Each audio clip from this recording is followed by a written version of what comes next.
Hey everybody, this is Kim from It Again Bookstore, and today I am joined by, sorry, I have an echo. Okay, so by Soniah Kamal. Wait, no, Soniah Kamal and Alka Joshi. Welcome, guys.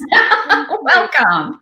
Thank you so much for having us. This was Alka's idea, which I love. So can you guys, let's introduce yourselves just really quickly. A few things about yourself, like where'd you get those great glasses? Okay, so I am nothing if not a bargain shopper. These cost $11. Woohoo! Yeah. So my name is Alka Joshi, and I was born in Rajasthan, and I grew up there until I was 9 years old. And before the age of 9, we had moved to 5 different cities in Rajasthan, and 1 year we spent in Chandigarh, up in the Punjab area. And then we moved to the United States. I ended up going to Stanford University, and I got my master's in creative writing at the age of 51 at the California College of Arts in San Francisco, which is where we were living at the time. Yeah. And, it was only like 3 miles from my house. I could walk there, I could bike there. And it was a recession, so I had nothing else going on with my business. And I thought, hey, why don't I just go to graduate school? So, and then I started working on the Henna Artist. It became my thesis for the MFA. And then I spent 10 years working on it, 10 years getting to the point where I understood how to write a novel. And then it premiered on March the 3rd this year. It was published by Mira Books, which is a division of HarperCollins. Very cool. Speaking of writing books because of their thesis, Soniah. Yeah, I have a sort of similar trajectory, interestingly enough. So I've been in the US longer than any other country. I came out here for college in the early 90s, met my husband 3 months before graduation, and got married and stayed on. So I called myself a default immigrant. I meant to go back to Pakistan. And then moved to a lot of states. I've lived in, I think, 9 states, or I don't know, quite a few. And we came to Georgia, and I've been in Georgia for almost 14, 15 years now. So I have 3 kids. My kids have pretty much grown up here. And at the tail, a few years, last year, before, I ended up, I figured if I ever wanted to teach, and I was teaching, but I needed to get an MFA or a PhD. So I applied to Georgia State, which was the closest thing to my home, because I have the 3 kids. My youngest was 4 at the time. And they had a 4-year full-time MFA with an academic portion, which I was really, which sounded really good. But although there were a lot of papers I had to end up writing. So I got in, and Unmarriageable was also my MFA thesis, except that because of a glitch in the syllabus, I had 2 months to write it. I had 2 months to deliver the entire MFA thesis. Oh my gosh!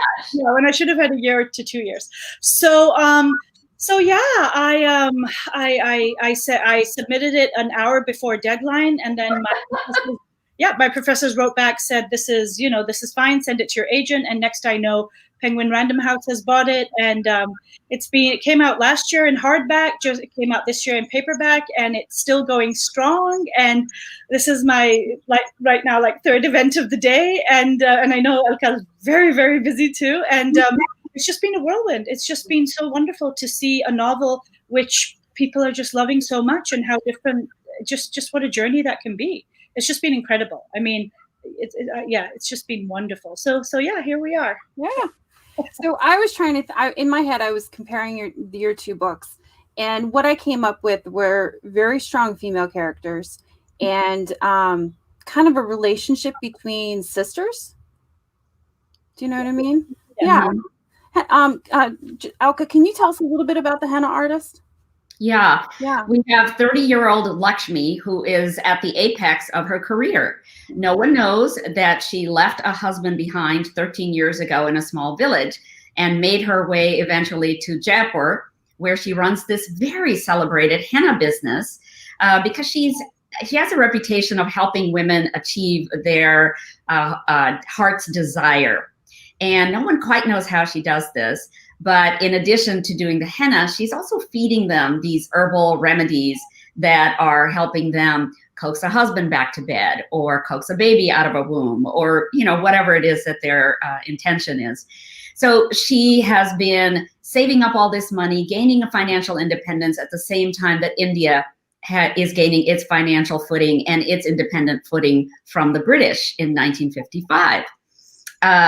So at the, quite by chance, what happens is one day at her door, the husband that she deserted all of those years ago, he shows up, and he shows up with a sister whom she did not know she had.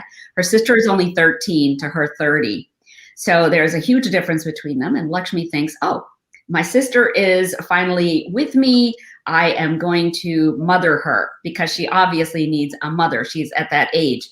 And so Lakshmi tries to tell her all the rules about how to get along in society. So she's got like 30 rules, and she gives them all to Radha. Radha's not having any of that, because Radha has largely raised herself up. Her parents checked out a long time ago. And so she raised herself, and she found a way to get to Lakshmi all the way in Jaipur, 800 miles away. And she's like, Lakshmi, I do not need a mother. I need an older sister. I need somebody who's going to read books with me. I need somebody who's going to read Jane Austen. Here's a nod to Sonia. I need somebody who's going to go to the movies with me, pick out clothes and things like that. That's really what I'm looking for. So they have a very tumultuous relationship. You know that blood is thicker than water. So you know that they are intrinsically tied to one another. And that their love runs deep, but there is a lot of conflict along the way. And eventually Radha's actions cause Lakshmi a lot of heartache. Mm-hmm. And you can kind of feel it building while you're reading it. I'm like, ooh. Sonia, tell us about Unmarriageable. Well, it is what I call a parallel retelling of Jane Austen's classic novel Pride and Prejudice, by which I mean that it follows the exact same plot line, and all the characters are there. And of course, I've got things that are of my own creation in it. But it was actually, for me, written from a post-colonial lens, and an attempt to reorient and remap the linguistic legacy that British Empire gave to all its colonies, which was coming in and basically replacing the indigenous languages with English, which then became, as the official language, and which then became the language of power, opportunity, privilege. And in 1947, when the British left and India and Pakistan became sovereign nations, Pakistan did not, take leave of English. It actually took English as one of its official languages. And in Unmarriageable, one of the threads, one of the themes is the class divide, which now is very prevalent in Pakistan between English speakers, those who speak English fluently, as well as their accents, really, which can determine fluency also, versus those who are schooled in Urdu medium and stuff. So this was very much written as a post-colonial project for me. And I was very intimidated with that, because to take on Jane Austen and to take on Pride and Prejudice and literally transplant it into a different culture, a different country, by dint of wanting to write some sort of history and re-identify that history, it was very intimidating for me. But you did a great job. I love both of your books. I hands up. And I think that that's another thread. That's another connection that we have in our books. They're both post-colonial. They're both set in an era where people are taking advantage of the British literature that they're learning. And I think in both of these books, it's the British literature. It's the more progressive Western idea of what women are capable of at that time that is really driving the women of the book forward. I will say, I think it's interesting, because yours is set in 1955, 56, which was almost, 10 years, close to 10 years, a decade after partition, after 9 years, yeah. And mine is set in the 2000s, which is several decades later, almost 70 years later. And with Unmarriageable, for me, as there is a whole theme again of analogous literatures in Unmarriageable, which is I combine Eastern classics and Pakistani novelists and writers from Pakistan writing in Urdu or other indigenous languages with English literature per se, because and once again trying to parallel these two schools of thought. But what I also wanted to show in that was how 70 years later, it's not necessarily feminism or wanting to be independent or coming into your own. These are not Western concepts per se. These were always there. These were there pre-partition. These were there in 1955.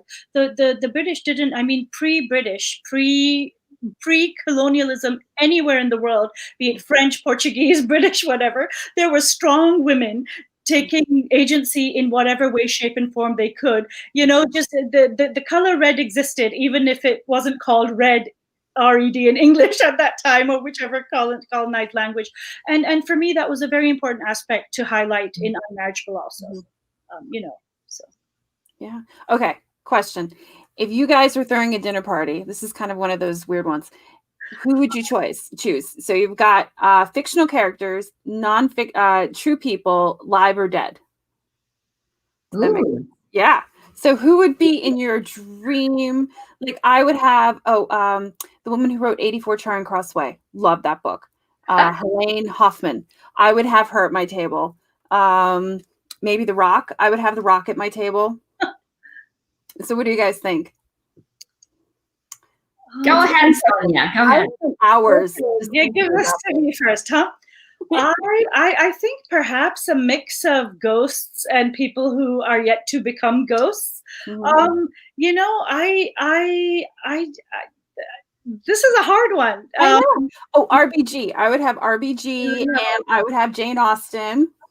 I would have Jane Austen, but I would also have Atiya Hussain, whose novel Sunlight in a Broken Column plays a seminal role between my Alice and Darsee. Yeah. It's a novel that meant a lot to me, and by that I don't. Sometimes when we mention novels in books, in our own books and writing, it's not necessarily that these are the best novels we've ever read per se, but it's just that they're the best in terms of touching us in a certain way, being educational for us, meaning something to us. So Atiya Hussain definitely, the writer of that. I think. And for alive, Judy Blume. For sure. I think for a bit of depression, Thomas Hardy. Okay. For some levity, Dorothy Parker. A whole host of things. Edith Wharton, why not? Yeah. A whole host of. I know. I'd have another Pakistani and I guess Indian writer, Saadat Hasan Manto. I'd have him. I'd have Ismat Chugtai, another Pakistani / Indian writer. Oh, there's so many. Kim, this is a question. Oh, yeah. I've spent hours thinking about this just in my own head. I know too many people. So I think I would have. I would like to talk to Rabindranath Tagore, who's a Bengali writer, because I think that he really understood women. Everything he wrote about women was so prescient. He really understood the repression of women during the 1800s and the early 1900s. I think he really got the struggles that they were facing, the patriarchy and how it suppressed them and gave them no agency, and then what their real feelings were. I think he dealt with a lot of that. So I would like to have him at the dinner party. I'd like to talk to Satyajit Ray, because I think that his black and white films from the 50s and 60s are an amazing insight into India at that time, in villages and also in cities. And they're just about normal people. They're not Bollywood types. They're not the fancy people with all the makeup and hair and everything. They're just normal people. I would also like to have Ruth Prower Jabvala, who was married to an Indian architect and lived in Delhi for 24 years. When he, came back to Delhi after she married him, she was a German Jew, but she wrote about India so convincingly in the early novels, The Householder, Shakespeare Walla, all of these kinds of books. And eventually she went on to do a bunch of screenplays for Merchant Ivory. I would like to know from her point of view, as a German, as a Jew, as somebody who lived a very full Indian life and raised 3 children in India, What was that process like? So I'd love to know that. I'd like to talk to Alice Walker, because The Color Purple is one of my favorite books of all time. Yeah. And I would just love to ask her inspiration for that and her research on that. I would like to talk to Kate Gibbons, who has really struggled with mental illness, even as she has written all of these phenomenal books, like Ellen Foster and Charms for the Easy Life. She always writes about women, and they're a little quirky, and there's a lot of humor in her books, but also a lot of poignancy about the lives of women, made to live much smaller than they can possibly. I think I would also love to talk to Chimamanda Ngozi Adichie, because she is writing some phenomenal work, and I absolutely love her take on feminism. The whole idea that we should all be feminists, that it's not just something that women should be, that men and boys need to be feminists in order to really have us change the dynamic and have functions within our society that are genderless. So I think she's just a phenomenal writer, and I would love to get inside her head too. So you guys will be thinking about this question later, and you can be like, I missed 5 people. Did you come up with some more, Sonia? I'm sure I missed a lot, but I have to say I did actually talk to have a long conversation with Chimamanda. I do in author interviews, and before my MFA, I did a lot more in book reviews and stuff. So for Arts ATL, which is a Georgia publication, I was interviewing her for one of my book I really think is very excellent, Americana. Right. And I have to, and I called her in Nigeria, so I did get to hear a bit of a glimpse of her home life too. But I have to say I researched a lot for that interview, because when you're talking to Chimamanda, you want to, and I was well prepared, because I was planning to ask her a question about Dave Eggers, and she happened to mention him out of the blue, and I leapt on that, and I asked her my question, and even she was a bit like, that was fast. I was like, yeah, but yeah, so I did. It was really fun. It was a treat speaking to her. So.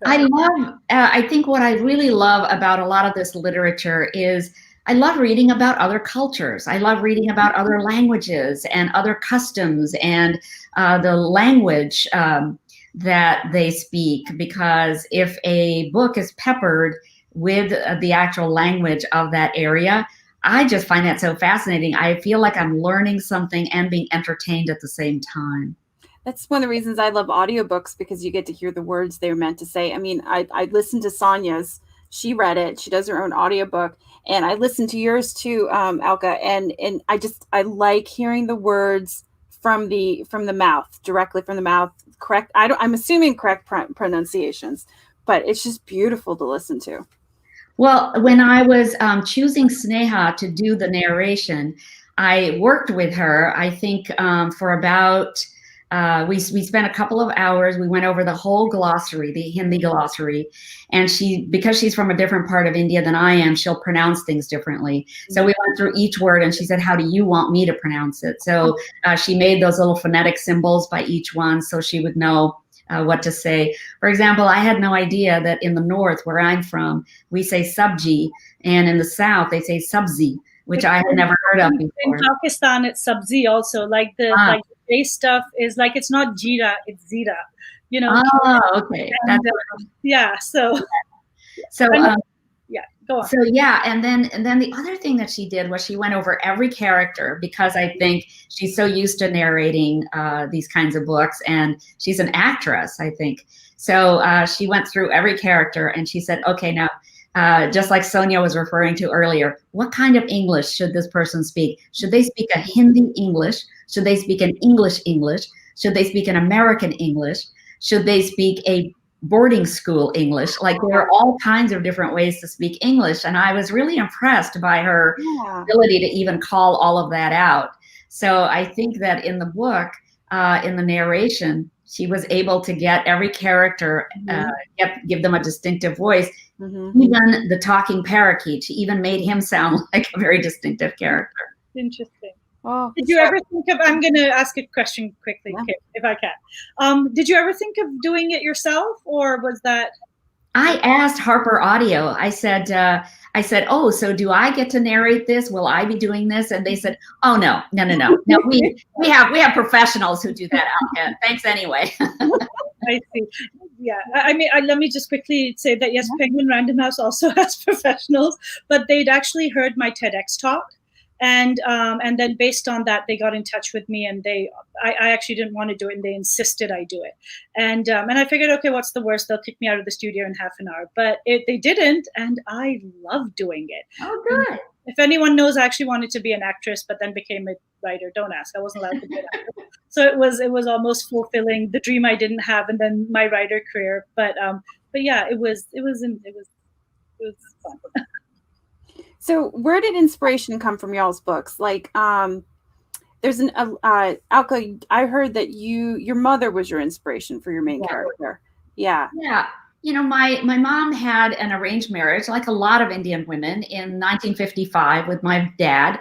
And I think that she was pulled out of college by her dad because he really thought that at the age of 18, she was getting a little too old, and he had 5 other daughters, and he really wanted to get the first one married so he can marry off the other ones in succession. So my mother then quickly started having children because they weren't practicing birth control back then anywhere. So she had 3 children within 4 years, and I think she was always of service to my father or to us kids. We were like her whole life. And when I think we moved to the United States, she saw that there is a whole other world out there, that there are women who are doing phenomenal things. In 1967, when we came here, women were burning bras. Gloria Steinem's article in Playboy was a really big deal, talking about the denigration of women. And the sexual revolution was going on. All the students were protesting at Kent State and different college campuses about the Vietnam War. And she thought, I can raise my daughter really differently. And so she did. And so everything that she told me was always, honey, you need to have financial independence. You need to figure out what to do with your own career. I'm not going to tell you who to marry or how many children to have or even whether to have children. You decide for yourself all these major things that I never got to decide. She said, I love the fact that I had these 3 kids and I love raising them. But, had life been different, I might have made different choices. So I thought, okay, why don't I give her in fiction that life that she never got to have? So in Lakshmi, the main character, my mom has an opportunity to live a life that is very financially independent and a life in which she gets to make a lot of decisions that are going to make her happy, not somebody else, but just her happy. That. Oh my gosh.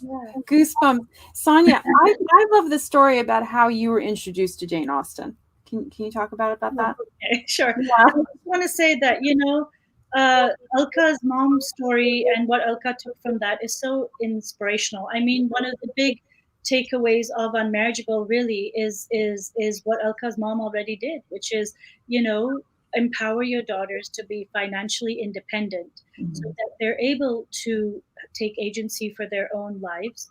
And face whatever may come, whether they get married, don't get married, whatever choices they want to make.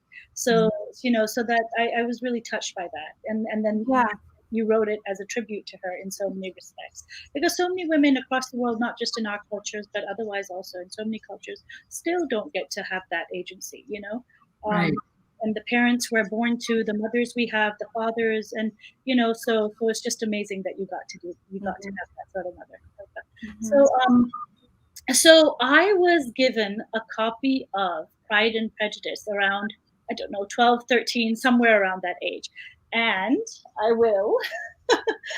This is the copy. An aunt gave me, I think for my birthday. I'm not sure why, but anyway, it was some occasion, and she gave it to me. So it's red leather with gold lettering. Wow. And Well, I was a reader, but I don't know, something about the thickness of this book intimidated me quite a bit. And then I read the first sentence, which is, it is a truth universally acknowledged, no man in possession, etc. And I immediately closed the book, put it away, and I said, I'm not reading this. I was like, not only is this thick, but I am not reading, I don't know how many pages of sentences like that. What the book did have, though, were these, what the book calls color plates, and they're can never get this right, and their illustrations. So I'd flip through these every so often, and there were captions underneath. And this one really intrigued me because it's, a woman standing in the threshold and other characters looking at her and as if she's in trouble. And I always wondered what she'd done because I was always in trouble. I was one of those people who was constantly, what have you done now? Even if I hadn't done anything. So, when I was 16, I don't know, rainy day, whatever, I picked it up and I just I read it in one go. And as much as the story of Elizabeth and Darsee was all very well, but for me, really, it was Jane Austen's social satire and the way she peels apart pretensions and, shows how people can be silly because of, she doesn't. What really impressed me then, and which I love now also, is how she didn't resort to situational comedy. There was no such thing as someone's a buffoon because they sweat too much, or someone slipped on a banana peel, so ha ha ha, or there was never any easy humor in it. She really got into the psyche of people as to why they work the way they do, why they think the way they do. So she really mocked, or if not mocked, at least explored institutions that gave birth to pretensions and class issues and stuff like that. And I just love that. I could see her characters all around me. So that was my first intro to Austen, for sure. Yeah. Gosh. My next question.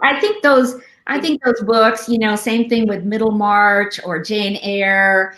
Yeah, you bring up Jane Eyre in the Henna Artist. Yeah. Because I think that as teenage girls, we all read those novels, and they give us so much power. They let us know that even 100 years ago, when 150 years ago, when women had so little power, they couldn't even vote. They were not allowed to own property, all of those kinds of things. That even then, they found a way to get that agency within the limited boundary that they're allowed to live in. So I think it's really. I think that those books were so empowering and they were so charming.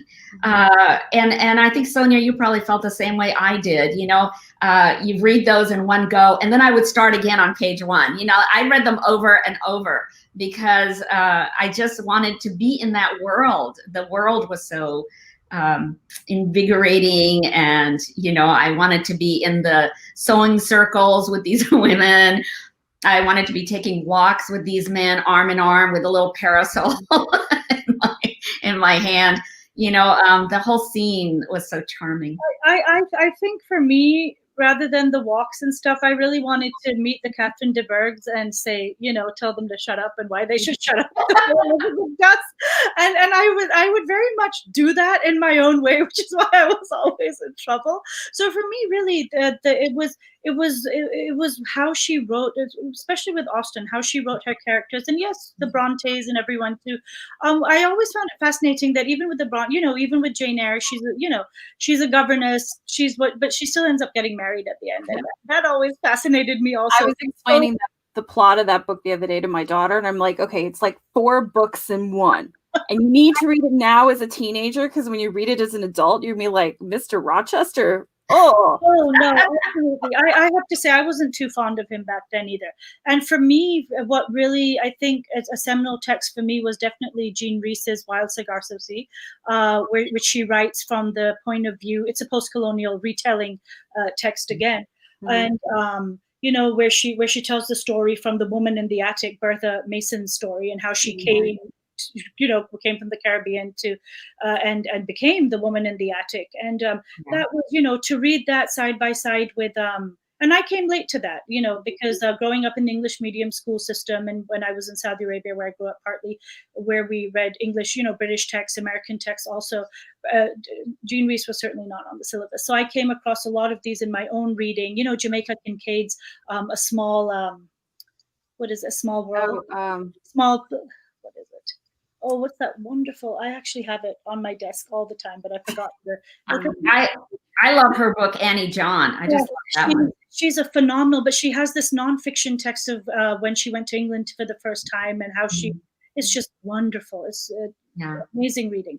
But, so things like this, once I started reading authors like that, and the world, the doors, the other doors that they'd opened into these worlds, the world of Jane Austen and the Brontes and the all of those authors, really threw a new perspective and new light onto a lot of stuff for me, which was very important.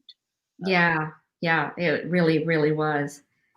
Yeah, I mean, okay, but though, so given all of that, one of the things that I really felt was important when I was writing the Henna Artist is that I wanted to show that, regardless of how much the British had tempered India and how much I think they had broken India down, because they did. They destroyed the textile industry. They destroyed the narrow gauge railroads. They destroyed, the salt production. They destroyed so many things to weaken India, but then to also pillage from India what they thought was important. They set up all those tea plantations because they all got addicted to tea. So they set up all these tea plantations and they take out the crops that the Indians were already growing. Mm-hmm. So I think that what was important for me is to say that even as many invaders and conquerors as India has had, that the people are still standing, that the people remain strong, that the people remain smart, that they are contributing to the larger world. They are very much contributing to whatever part of the diaspora they end up going to. Mm-hmm. And it was really important for me to talk about the exuberance the Indian people were feeling right after independence. So I think that was a big part of, I didn't even realize that is the book I was, that was part of what I was writing about until I got almost to the end. And I thought, oh, I see. I'm writing about the beauty of this place. I'm writing about the crafts that are really important here that have survived thousands of years. I'm writing about the traditions that have survived millennia despite the conquering invaders. And that was important to me as an Indian, to gain that kind of pride back in my country and to give it to people who are reading this book who may have no familiarity with India whatsoever. Yeah, I mean, I think there's in Unmarriageable, my Elizabeth Bennet character and Wickham character even discuss the role of the British or empires in general, or when what do we do with histories that we are uncomfortable with? Because the fact is, people, the way the human world has been, there's always, first there were tribes competing for land, and then there were, we've always had mayhem and bloodshed and whatnot. And it's much better now, I think, in so many respects, despite what we're seeing these days. But what do you do when you have uncomfortable or discomforting histories? Do you just stop talking about them? Where in the museums do you put them? How do you deal with them?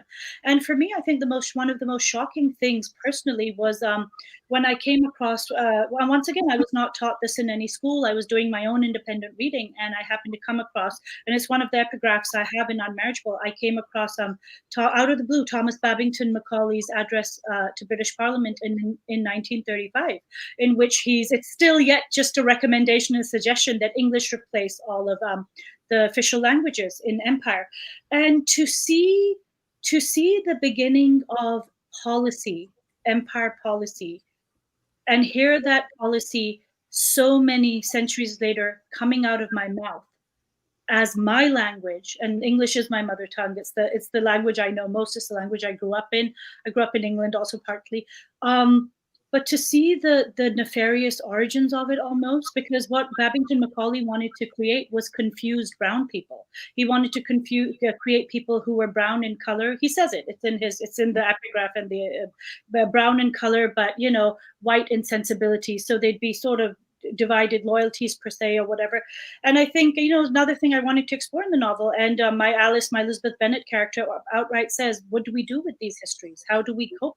How do we embrace them without necessarily celebrating them? And I think that's the challenge that so many places are having, is that how to incorporate them in your narrative without celebrating them at all. And for me, that is very much what Unmarriageable was, where I took the English language I'd grown up in and I took my Pakistani culture and I fused the two. So for me, it's that was a very, very that was another reason I wanted to write this particular novel, which is not sequel, prequel inspired, by very much parallel retelling, post-colonial parallel retelling for me. So yeah. I like in your book, it's very meta. You're in a Pride and Prejudice novel, but you mentioned Pride and Prejudice. Well, I had to make when I wrote it in 2 months. So really, I did not. I enjoyed that. It was good. I like it. No, but the thing is, I thought I was going to have a leisurely year, 2 years at least, to, drink my chai, go through things, decide things. I didn't. I very quickly decided, do I want to have Jane Austen? I mean, my Elizabeth Bennet Alice is a school teacher. She's teaching English literature. So is she going to be teaching Austen? Yeah, it seemed a bit odd not to teach Austen. And I mean, she's part of the curriculum everywhere. But this was it. This is Pride and Prejudice also. So I said, yeah, she's going to do that. But as for there have been some readers and people have asked me, well, how come she doesn't? She's so smart. How come she doesn't know she's in Pride and Prejudice? And I'm like, I'm not writing Borges, or is that how you say? I'm not writing meta fiction. If I was to, I made a very concerted choice that yes, Jane Austen and her books were going to be part of Unmarriageable. But none of the characters were going to be like, hold on, wait, well, this is Pride and Prejudice, because I was like, how would it have, my abilities, it would not have worked. And I didn't want to take it into some fantastical meta fiction realm in that respect at all. But, and I do have a passage in the novel where Charlotte, my Sherry, literally turns to, she turns to Alice and she says, well, if you were in a Jane Austen novel, which character would you be? So it's not that I avoid it completely, but I certainly didn't want, how would it have worked? So yeah. So, I was wondering, did you guys learn anything really interesting while you were writing your book, like either about you or what you were studying? Yeah? Oh, lots. Yeah. Tons. Because there is so much research that goes into anything that I think is a historical fiction, which is what this is. So, I did a lot of research on what was happening in 1955 India, what people were feeling like. I think my research took 3 different parts. One was interviews with a lot of people who are still alive, who were alive back then. One was watching a lot of movies of that time period, all the black and whites, and sort of watching what they're all about, the morals that they're trying to convey. And even this movie that was called Mr. and Mrs. 55, that was all about the Divorce Act in India when it finally became legal in 1955. And this is why I ended up setting the novel in 1955. Because I wanted Lakshmi to finally have a legal separation from that husband instead of just having the, having to hide the fact that she was married to him. Yeah. So I did that. And then there was a lot of research I read a lot of books about Maharanis and palace living so that I could get that part right. And then I did find that the Maharajas had astrologers that they believed in so profoundly that if the astrologer said to them their son was going to try to dethrone them, that the Maharajas would rather adopt a child from another Rajput family than put their own son in the place of the crown prince. So I found things like that really interesting. And then, of course, I found that Maharajas sealed treaties by putting liquid opium in their palms. And so when the older Maharani wants to seal the adoption treaty, she also puts liquid opium on her palm, and everybody else is supposed to drink out of the royal's palm. So, that's a position of power. Wow. So there were little things like that, and then learning all about the art of henna and how it's 5,000 years old and how it was practiced not just in India, but of course, in the Pakistan area, the Middle East, all along the northern African countries, the southern China area. And it's still practiced today. And now it's even more popular than ever because... Oh, you're saying Madonna didn't invent henna? Yeah, Madonna really made it acceptable in the Western world. And now there's just so many people around the world who are practicing henna and fusing a lot of different designs together. So that was, that was part of the research. And I mean, I think, I don't know anyone who really doesn't grow up. We call it mehndi in Pakistan, henna, but mehndi. And I don't know who hasn't really grown up with it. Even if you're not decorating your hands and stuff, I never wanted to use chemical dyes on my hair. And back in my salad days, when I was slightly a bit younger, I had this very, very orange hair, and I would basically, I'd use henna. I'd use mehndi. I'd like in Alka's book, I'd mix it with different teas, rooibos, which is red, and lots of lemon and just different things, then sit out in the sun. And it really, really, as you can see, my hair is, it's not light, but it would make it turn bright orange. And men use it also. It's not just women. In Pakistan, a lot of men, because it's supposed to be cooling. It has a cooling effect. So, but then you have men with, I kid you not, very orange beards or and stuff. So it's not necessarily just right for women per se, because it had medicinal properties. So men also used it. It was used for so many things. So, absolutely. And also in Hindi, it's called mehndi also. And there are a lot of men. You'll see them all over India. The word henna. Where's it come from? The word henna.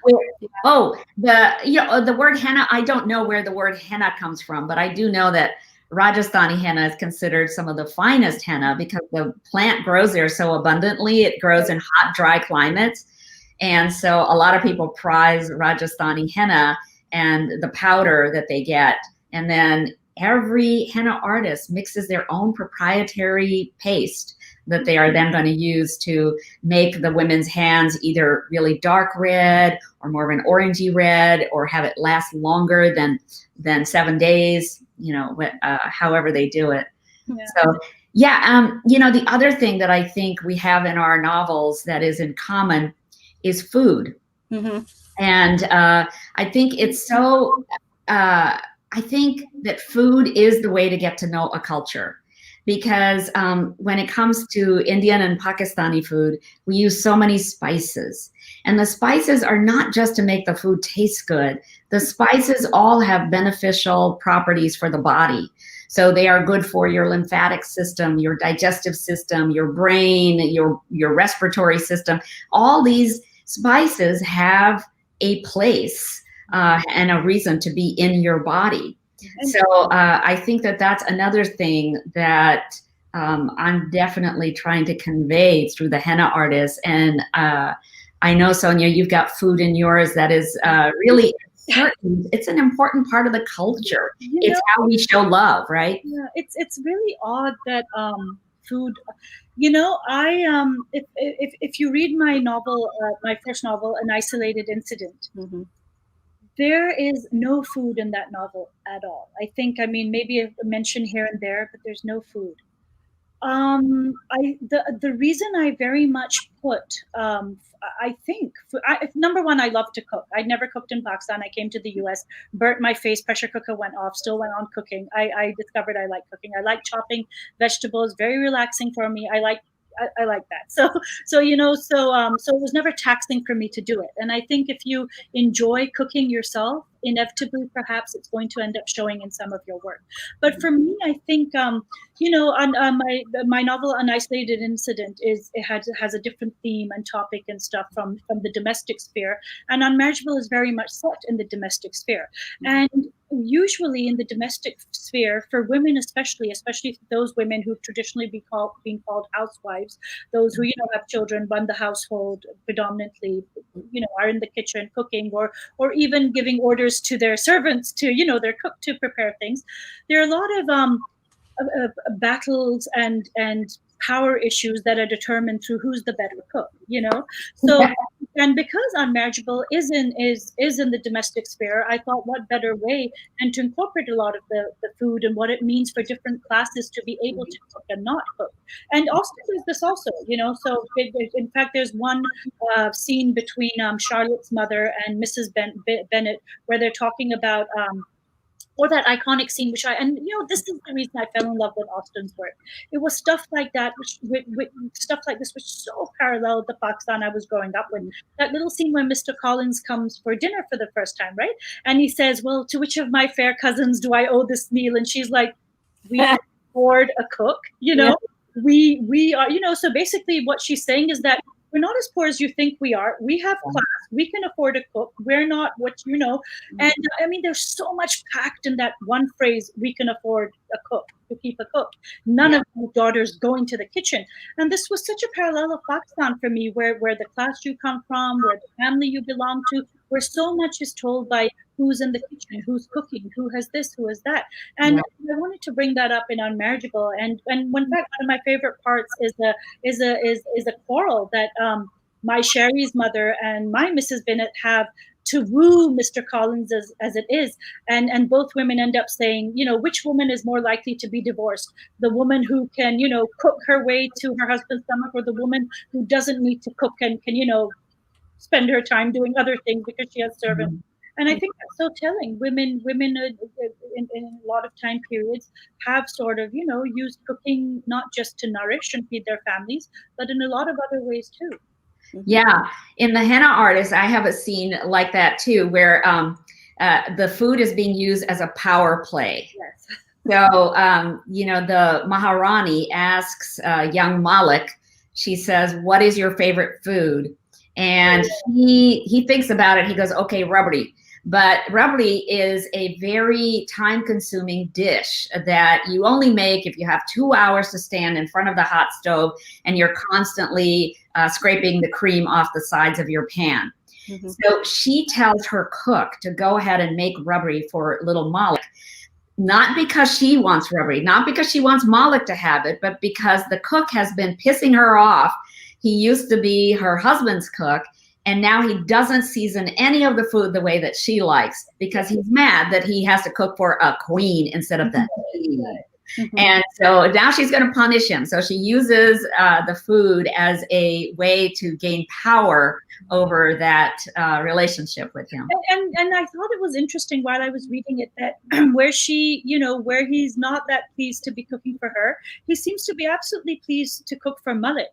And not just that, Malik at one point, he's a little boy, and and he's he's certainly not queenly or royalty in any way, but they develop a friendship and a business deal also. Right. But also, I thought it was interesting and spoke to other issues where towards the end we find out that the cook is not that amenable towards other Muslims, but he seems to be okay with Malik. And you didn't necessarily develop that strain more, right. But I find that interesting, as to what was it about Malik that seemed to endear him to everyone in the novel. Really, he was the one character for me who just everyone seems to love. I know, it's amazing, and I loved him too. I don't know. Everyone takes him on. So I don't know where he came from in my imagination, but he's like a lot of street kids in India who don't really have a mom or a dad or a family that you ever see, and they're always running around in packs. Street smart. It's where the whole concept, I guess, or whatever. I mean, for me, he was just the epitome of street smart. Yeah, he's street smart. But also, I think I really wanted to have different kinds of people in the novel, and I wanted to handle this whole idea of class and caste and the friction between Hindus and Muslims wherever it is. But I wanted to handle it organically, the way that it's actually experienced throughout a day in India. So that I didn't want to make any one of those issues the center of the book, because the center of the book is really women's agency and how they gain it. It It is, and I think for me, again, the most interesting character in so many ways was really Parvati. Um, uh, Samir's wife. Samir? Mhm. Would you say Samir's wife. Mhm. Samir? Okay.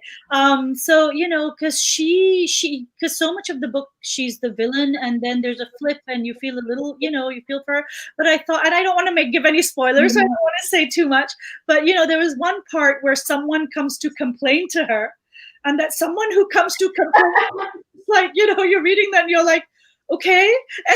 And it's it was but just with women's agency, there are of course so many women in your novel, and and all of them are striving for agency in one way or the other, and especially Radha, who's 13, and she's such a kid. I mean, I have a daughter who's well, she's about, I keep saying 16, but actually she's about to turn 18. So, so having gone through that age and whatever, 13 is really young.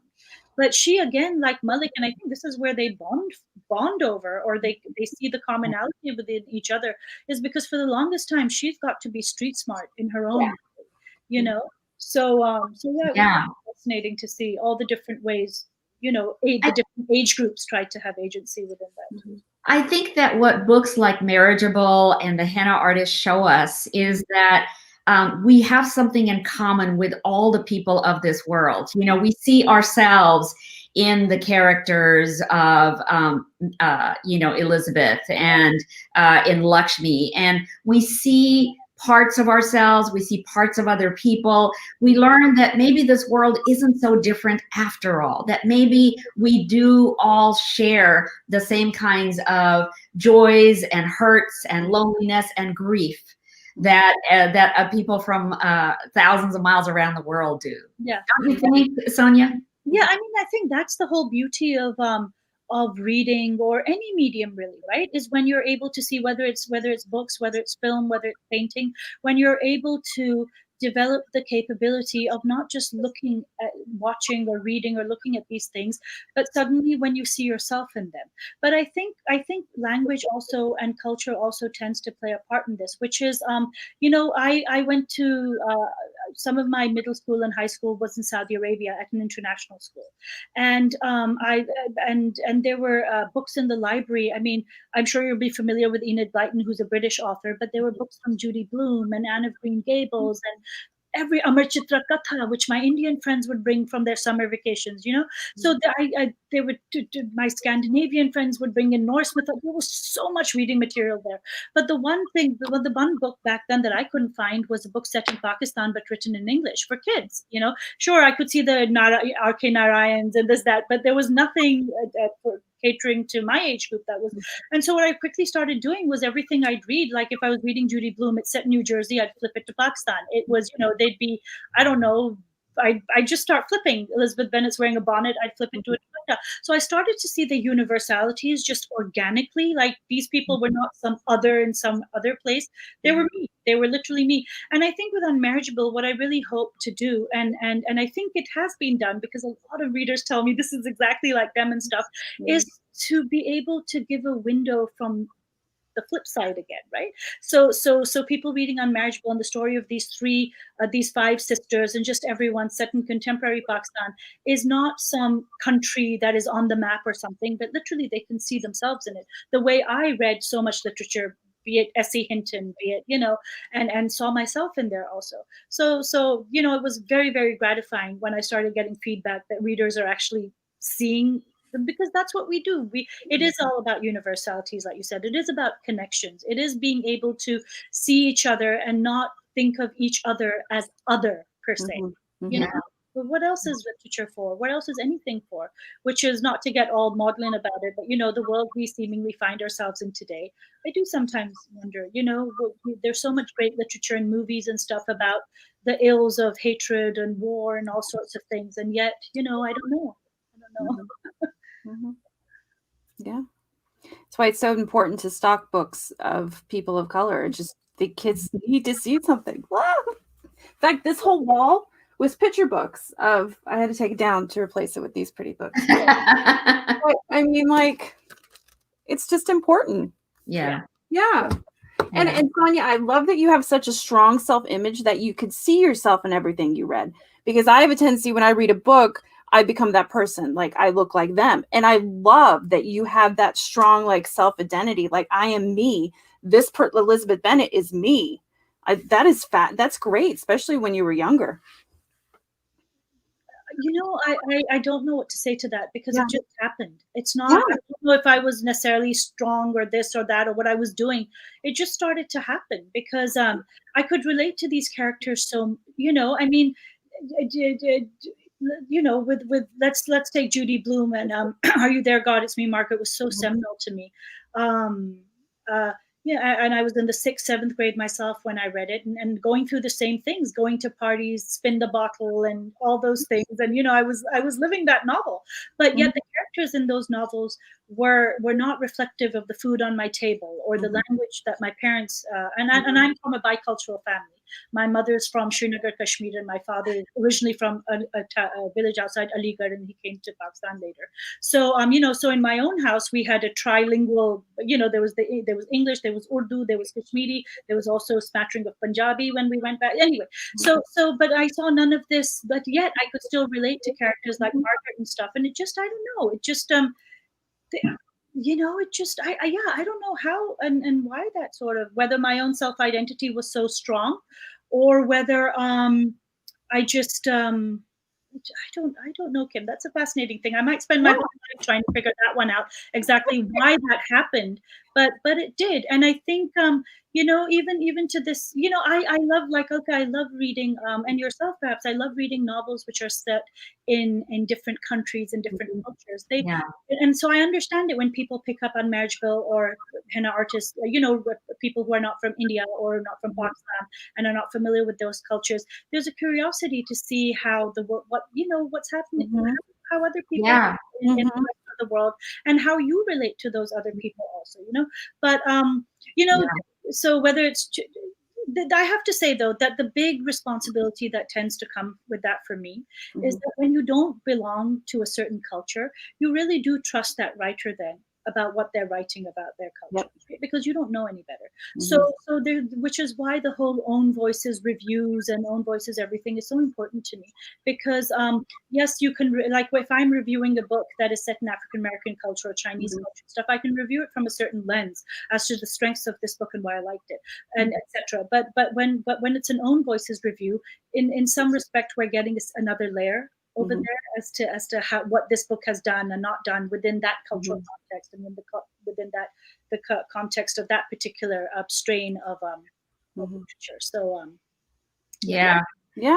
I think one of the things that's blown me away is how interested people are around the world in other people's cultures. You know, it really is a universal curiosity. The Henna Artist is getting translated into 18 or 20 languages now. So that kind of blows me away, because I hear from people all around the world about how they can relate to the characters or to the situations that the characters find themselves in.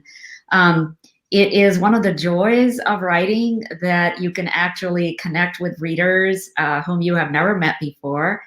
And they're able to tell you things like, oh, you know, I was in India once and I had this experience, or I've never been to India. This really makes me want to go. And I've never had henna done. Now I really want to get my henna done. Or, you know, I'm getting married.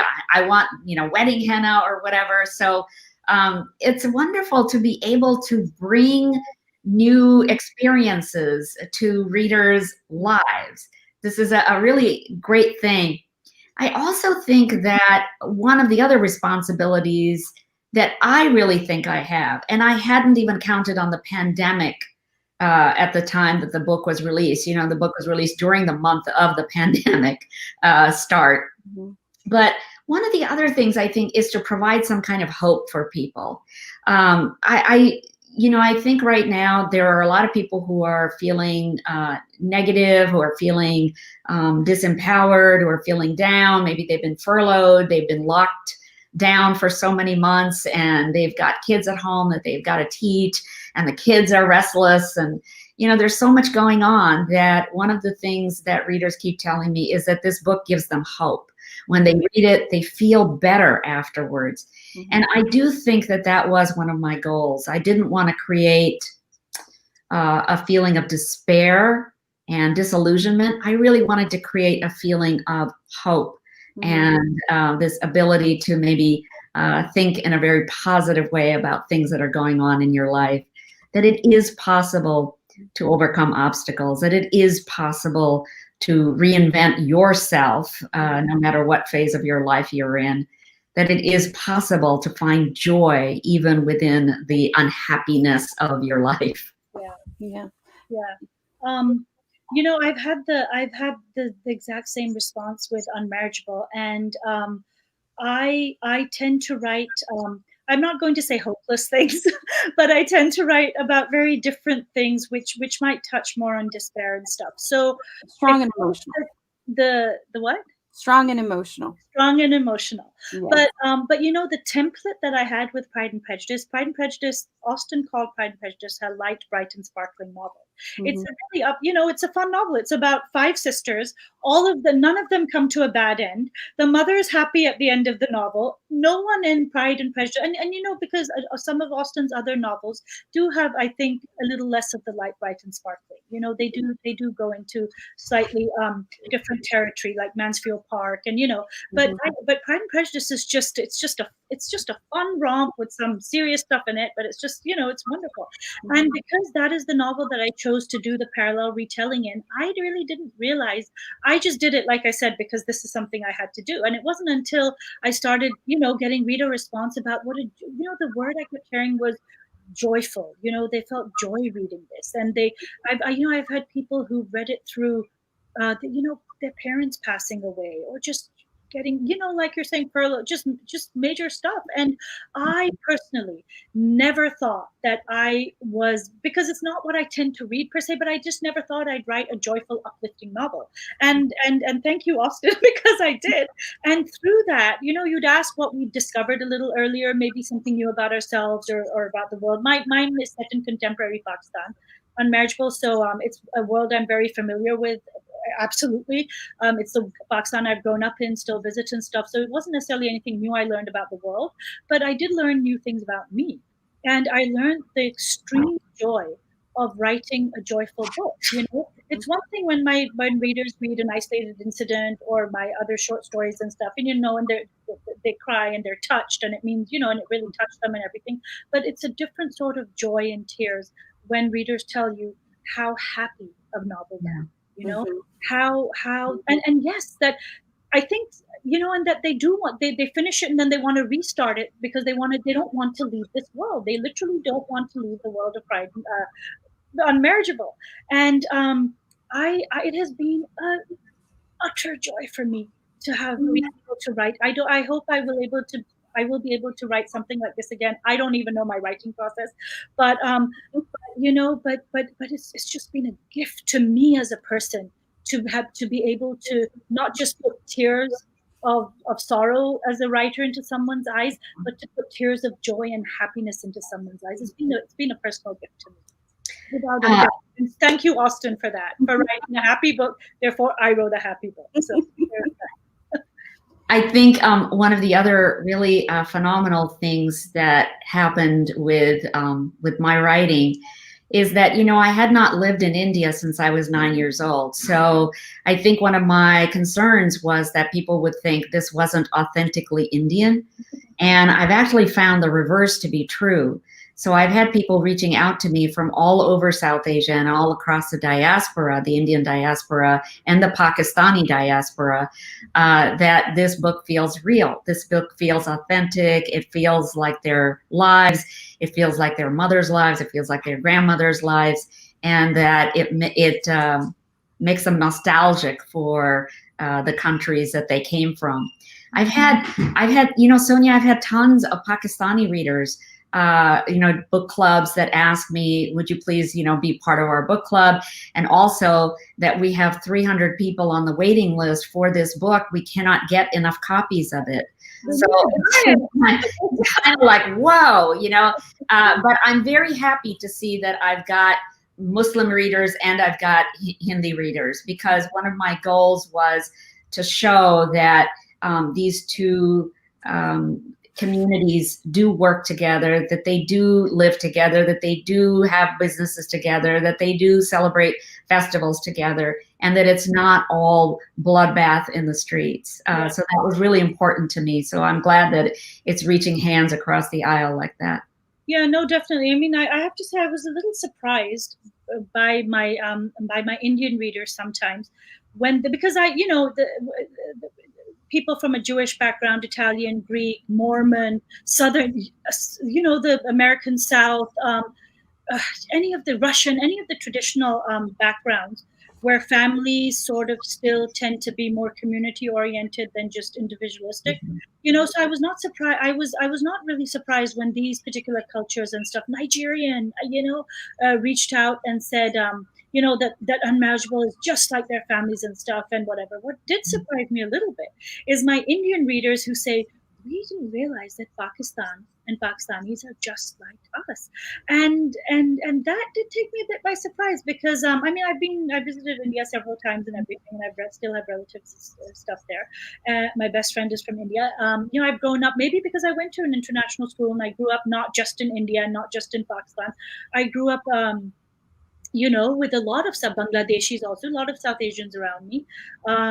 And as my friends, as my parents' friends, my mother's a doctor, so a lot of her colleagues were, they were Hindu, they were Jains, they were, lots of different religions, Parsi.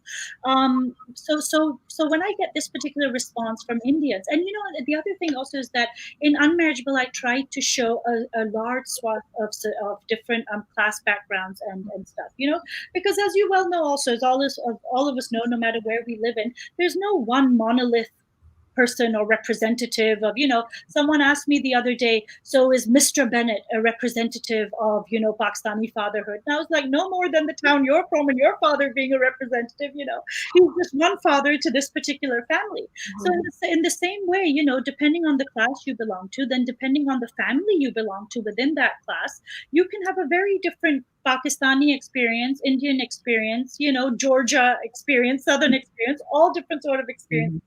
There's just no one story. So in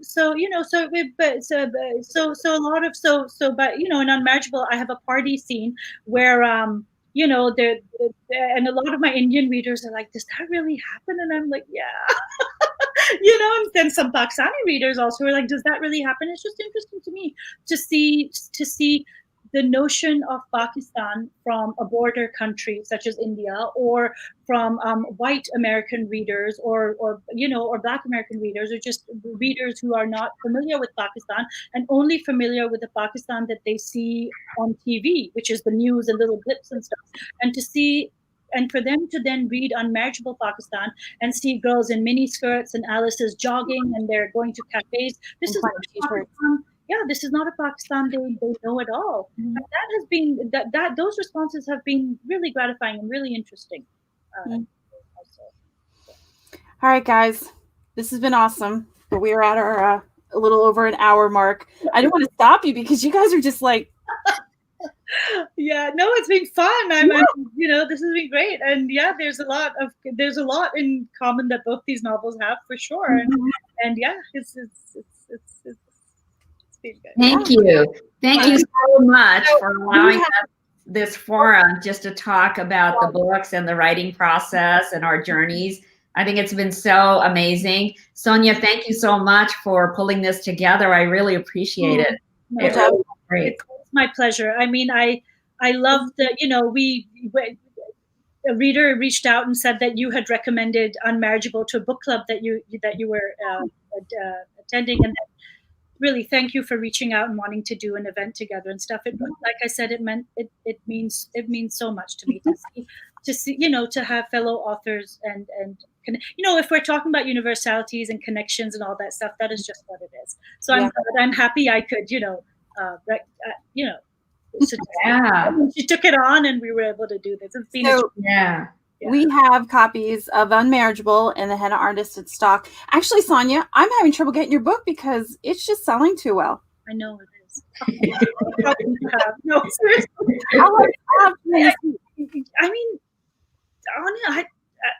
I've said this before also, I was not expecting, and mine has not been chosen by a big book club or by celebrity or anything, and it's set in Pakistan, and it's a book completely set in Pakistan. It doesn't hit, like I always say, any of the usual tropes that we tend to think of with Pakistan here, which is the terrorism, the woe woman who comes over here and finds herself, or the immigrant. It's not an immigrant tale.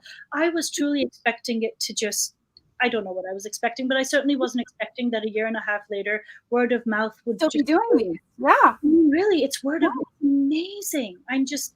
So like this copy I have here is actually a customer's that's on hold. Oh, is for your signature. Wasn't this your favorite copy? Yeah, I love this hardback cover. Right. Let's discuss how gorgeous this is. Let's discuss how gorgeous. Well, I mean, this is also. Please read this one too.